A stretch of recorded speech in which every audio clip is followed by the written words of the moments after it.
well, what, multiple choice or true, false? She said, oh, no, much worse. She said, fill in the blank. Just like that. Now, everybody here has taken enough tests in your life to know this. What happens to a lot of people's minds when they see blanks on a test? Yeah, you go blank.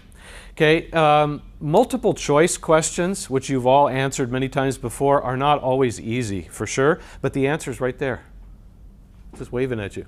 All the other fake answers are waving too, and you just have to recognize which one is right. But when it's fill in the blank, there's no help anywhere. You either know it or you don't. And she said, I'm going to look at this list and I'm going to study it for hours of all 10 of them, and then when I get to the test, I'll forget half. So is there a trick? Is there a way I can do it? I said, I have an idea. Let me try this. I asked her an important question related to this. This is what you always need to ask first, and that is, do you need to know all 10 of them in this order, the way that I see them on the paper? And she said, no, any order is okay, as long as I write them all down and get credit for them. So I said, okay, that's good to know. I took all 10 of the letters and I wrote them on a piece of paper, tried to move them around and make a big 10-letter word that she could use just like this to easily remember those. Couldn't do it.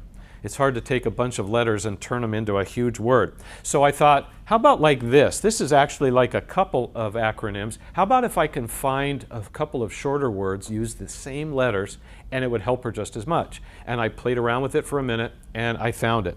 And I told her this, the same thing I'm going to tell you, and she had the look on her face that you're probably going to have. I said, I found it. This is going to help you. This is great. I'm all excited. And I told her this. Here's what it is.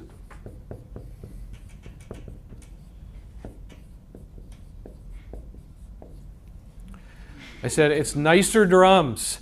That's going to help you on your test. And she looked at me like, what in the world are you talking about? She said, what does that have to do with the body? I said, nothing. It doesn't matter. As long as you have these letters to hang the words on and you practice, you're going to remember it. Well, some of you are more science-oriented than others, and I'm going to go through these really fast. If you're going to end up being a nurse, a doctor, X-ray technician, something in the medical field, this probably be good for you to know. Everybody else, you can just sort of learn it for a second and then forget it. Okay? This is the nervous system. I'll skip that one for a second. Circulatory, endocrine, reproductive, digestive, respiratory, urinary, muscular, and skeletal. So all those systems you have.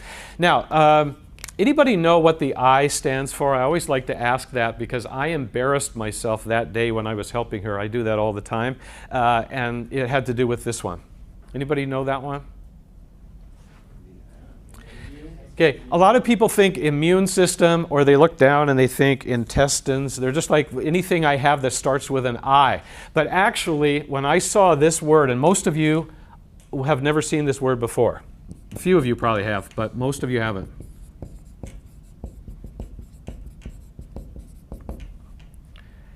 Have you ever seen that before? Most people, I looked at it and I said, integumentary system? I said, I don't have that. I don't have any integuments. I don't even know what that is. And so my student taught me. Teachers learn something every day, just like students do. And she said, yeah, you do. And I said, I do? What is it? And she said, well, it's all your outer covering. So it's your skin, nails, hair, and all of that. And I said, oh, yeah, I guess I do. So I learned something that day. And I'll never forget this, even though I'm never going to need it ever in my life. But I know it. Okay, so what we did was I went back to this with her and I said, what's this one?